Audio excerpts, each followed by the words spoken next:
Welcome. Today we're going to be covering the Guide to Computer Forensics Investigations. This is the 6th edition. The material all comes from Cengage. They own and control all copyright material. I'm just providing video lectures on the individual chapters for my courses using this textbook. My name is Arthur Salmon, and I'm going to be working with you throughout this book. Thank you. Chapter 14, Report Writing for Digital Forensics Investigations. In this chapter, we're looking at the importance of reports, describe the guidelines, and explain how to use the tools to kind of help generate a report. So, why are report writing important? Well, it communicates the results of one's investigation. What did you find? How did you find it? Was the methodology you used correct? Was it reproducible? All of those things are important, and when you are dealing with, let's say, a legal system, they're going to want to know that. They want to make sure that whatever you found was appropriate and found in the correct manner. So the forensics reports can provide the justification of your findings. They can also provide justifications for furthering the investigation. You can say during your investigation of ABC, you happen to come across a artifact D.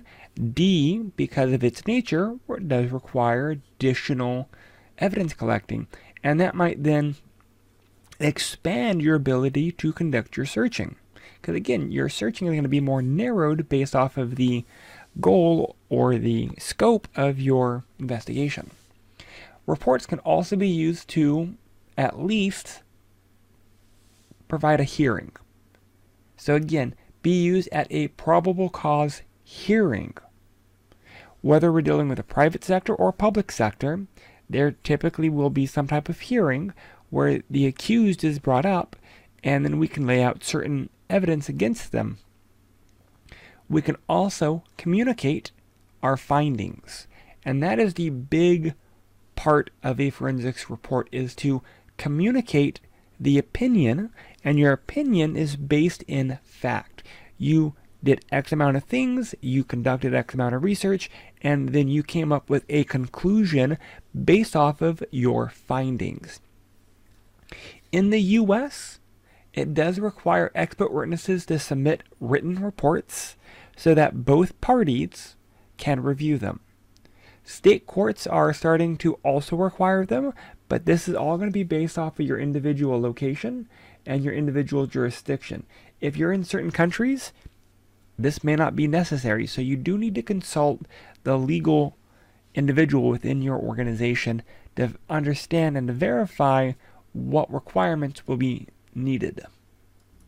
Within the U.S., we have what's known as Rule 26 as part of the Federal Rules of Civil Procedures, and it does require submissions of the expert written report that includes testimony, sufficient facts or data.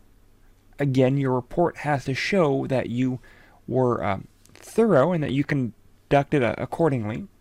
Testimony in the product of the reliability principles and methods used, and witnesses has applied the principle and methods reliable to the facts of the case. One of the things they really don't talk about at this point is reproducibility. When you produce a written report, you give that to the other side. The other side has the right to conduct the same type of investigation, and if they do not find the same results, if your report is not reproducible, then they can argue to get it thrown out of court. That goes back to the reliability principle, the applied principles, and methodologies. So your reports need to be extremely precise.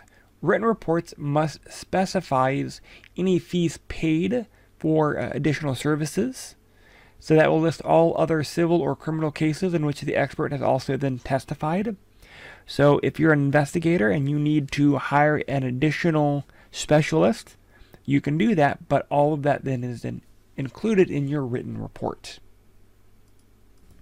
No one thinks about the importance. They always kind of underestimate report writing, but when you're in the digital forensics realm, almost everything you're going to be doing is going to generate a report. When you do any type of data collection, you're documenting it. When you're doing any type of acquisition, you're documenting it. When you are doing an analysis, you're documenting it. All of that builds that report. So don't think that, oh, for cybersecurity, I don't like English, it's not a big deal. No. Report writing is almost in every facet of cybersecurity. Ethical hacking, there's report writing. So understanding the importance of writing reports is one of those things that you need to be mindful of. You need to keep a copy of any deposition notices or subpoenas that you include in the following: jurisdiction, styles of cases, case numbers, dates and times, name of the deponent, any type of deposition banks, examples of expert witnesses, previous testimonies. All of this kind of just builds your historical records, because if you are ever required to produce them, you need to be able to produce them. There are some limiting reports based off of very specific requirements. All reports to a client should state the job scope, mission, goal, whatever you want to call it, the finding information on a specific subject, the recovery component, so recover certain important documents or recover certain types of files. All of that needs to be documented. Before you begin writing, you want to identify your audience and the purpose of the report, because that will then in turn change your writing style. Your writing needs to be targeted, but you need to be able to use specific language based off of that audience as well. So does that mean there's different types of reports? Yes, there are. There are several different types of reports. There is an examination plan. What questions you're expecting when you're testifying. Attorneys will use this type of plan to kind of gear and prepare you for your testimony. You can also propose changes to certain wording. So there's going to be different types of reports that you generate or that you create that are going to be based off of specific circumstances. Again, the examination plan is just one of those types, because that's more internal. You give to your internal team and they use that to kind of help prep you. Again, this helps your attorney learn the terms and the functions that are necessary, and if necessary, they can change the level of wording to help communicate. Here's an example. Here's a witness examination plan. We also have a verbal report. It's a lot less structured. Attorneys can't be forced to release these types of reports. They're, again, very preliminary. It's very early on. They address things like tests that have not been concluded, any of the interrogations, documents produced, or depositions. A written report is an affidavit or a declaration. These will limit what you write and pay attention to specific details. This will definitely include thorough documentation and support for what you wrote. This is going to be your main type of report when you are generating a forensics analysis. So another common question is, are there guidelines? Yes, there are, and this is really going to be heavily based off your organization, their policies, their procedures, your jurisdictions. Because certain countries require reports to be written in certain ways, certain states require certain components where other states don't, and depending on the type of case, whether it be private, whether it be public, that all dictates that those guidelines. So some general guidelines are hypothetical questions based on factual evidence. This will guide and support your opinion. You believe that X occurred, and then you want to verify it. The issue with this is this definitely can be abused and can quickly become overly complicated. You want to keep it targeted to your audience.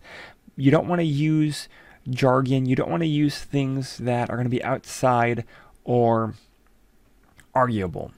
What I mean by outside is if you're using terms, you want to be careful. The other team is going to be reviewing your report, and they're going to want to tear it apart the best that they can. You need to have every opinion based on knowledge and experience for your understanding of the facts.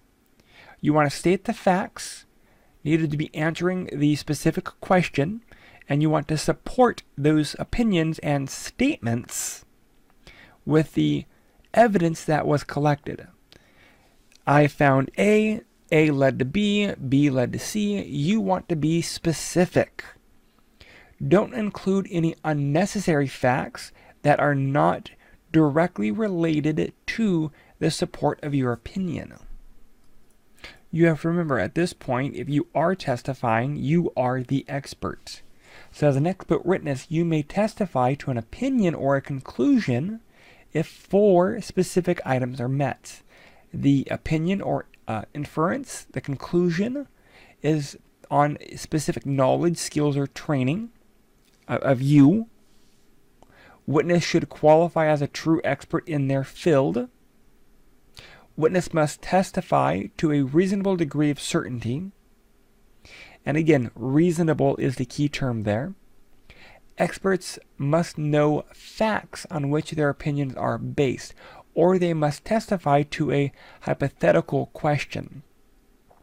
Normally, the expert witness will also conduct the investigation, or at least review the investigation, and from their experience and from the written report, come up with their conclusion, either to go further or to widen the investigation based off of their skill, their knowledge, their training, their experience.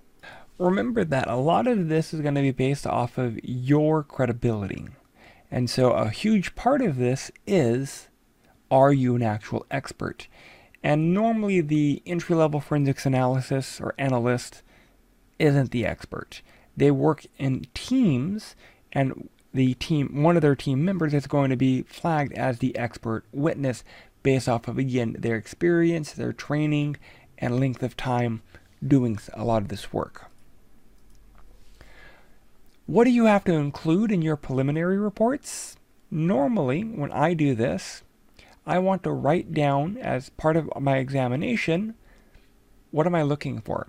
What are some of the components to discover from the opposing attorney? Again, discovery here is the process of the opposing attorneys seeking information from one another because they need to share specific information. A written preliminary report are considered high-risk documents, so that is key to make sure that those are kept very specific. And as you do this, you as the forensics analysis specialist won't be writing this. This is going to be coming from the legal team. But you want to make sure that anything that you don't want to share is not written down. So again, it's better if there's no written report to provide at this moment. That's just part of the rules that everyone is agreeing to follow. Destroying the report is concealing evidence. And in that regard, in many states, is illegal. So again, you want to be careful with what you are doing, and you definitely want to consult your legal team. Oftentimes, general counsel is going to tell you to include the same information as in the verbal report. There could be additional items, summarize your billing, identify tentative conclusions, identify areas for further investigation and confirmation. Again, all of this you're going to be running through your general counsel or your attorney team, because again, you're doing this as part of a team. All right, so let's talk report structure. The general guideline. There will be an abstract, table of contents, the actual body of the report. The body of report is going to be the details. There will be some form of conclusion, a reference, a glossary, and that's occasionally, acknowledgments, and any appendices that are necessary. The big ones are the abstract, that's going to summarize your findings, body and conclusion, that's going to be the bulk of your report. The references, if you are requiring a third-party support or literature support, then you'll include references and any of the artifacts that you are then presenting in your report as appendices. That's again the general structure. Again, the abstract will summarize your report, all the key or essential information. The body will be the introduction and the discussed sections. The conclusion will start by referring to the report's purpose. This states the main point, draw the conclusion, and render your opinion. The conclusion is the summary and your opinion. References and appendices are going to be supportive areas.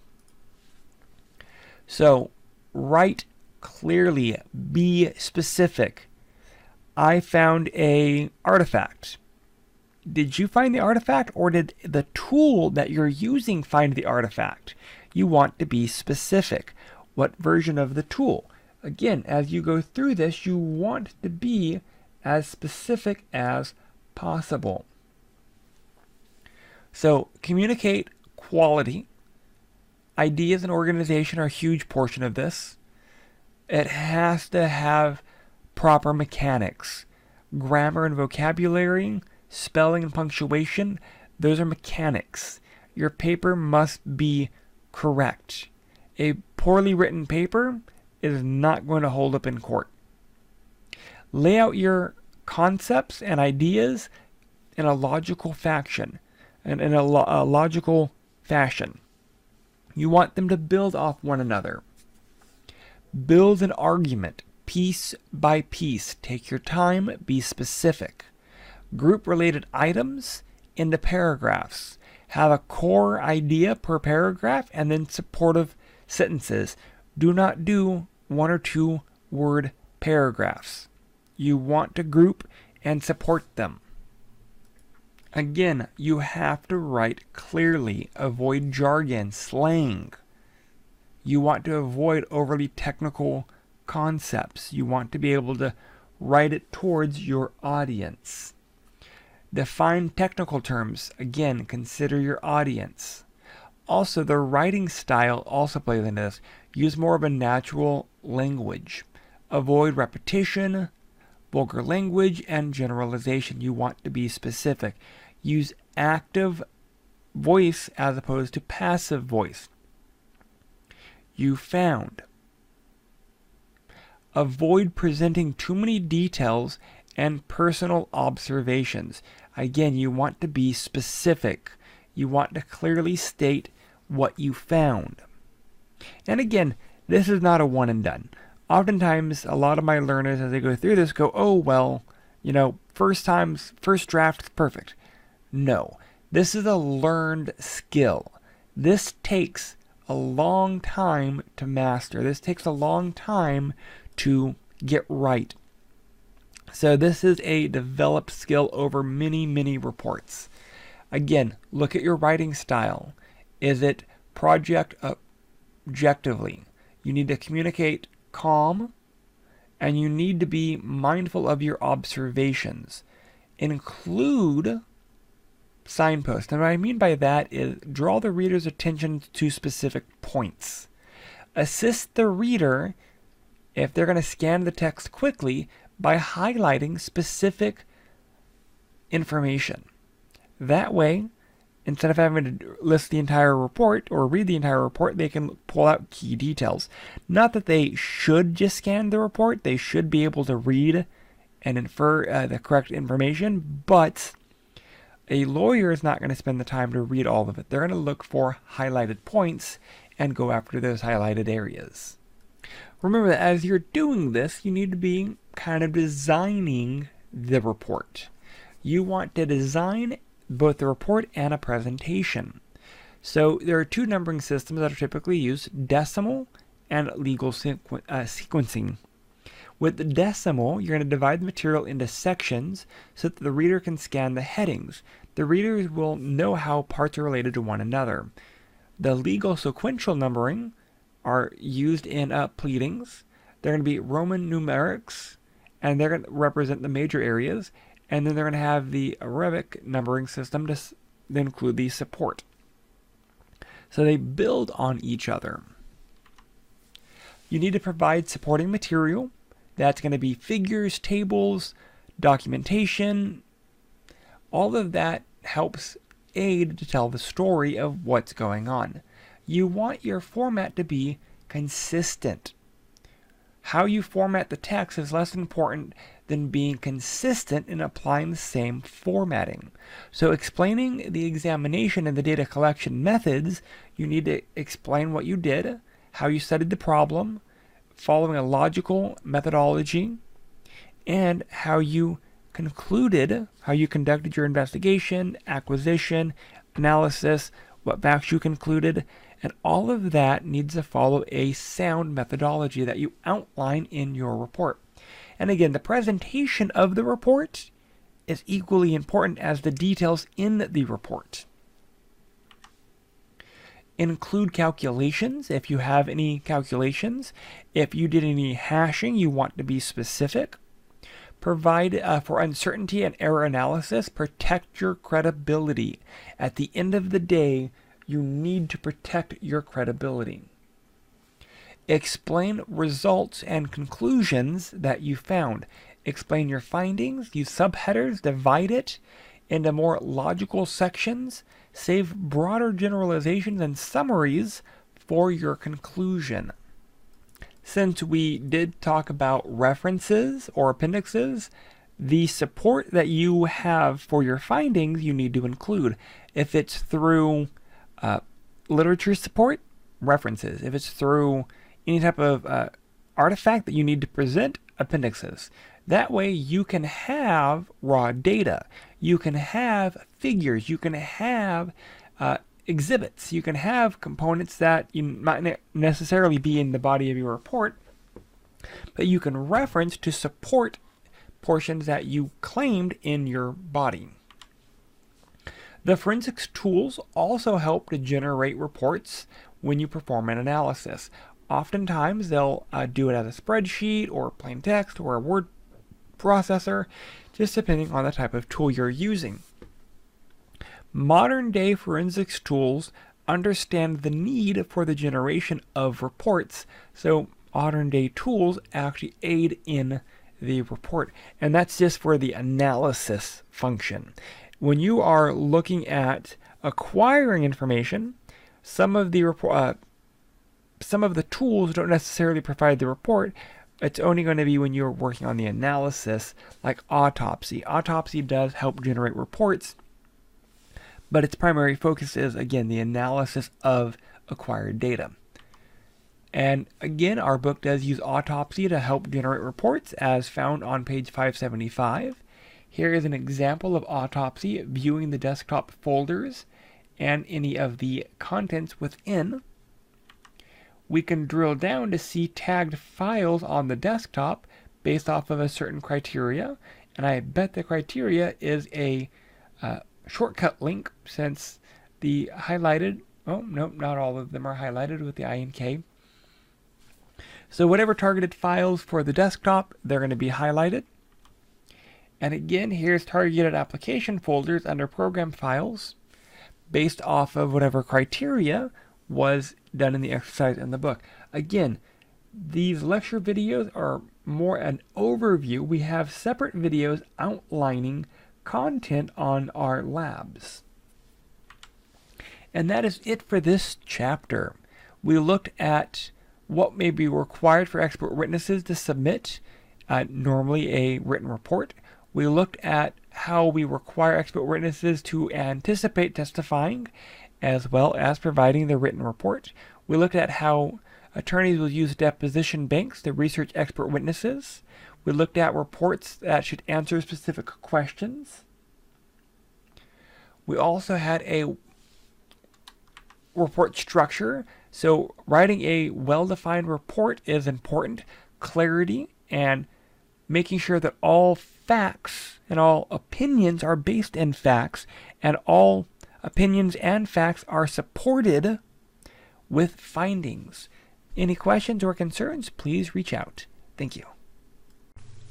All right, now that we've wrapped up some of the material for this chapter, are there any questions? There's a lot of different material covered, so again, the key thing is, as you're going through the material, whether it be the reading, whether it be the videos, ask questions, write questions down. The more that you can engage your brain in this material, the better you are at retaining the information. So again, questions, please feel free to reach out and we will go from there. Thank you, and I look forward to working with you throughout the remainder of these modules.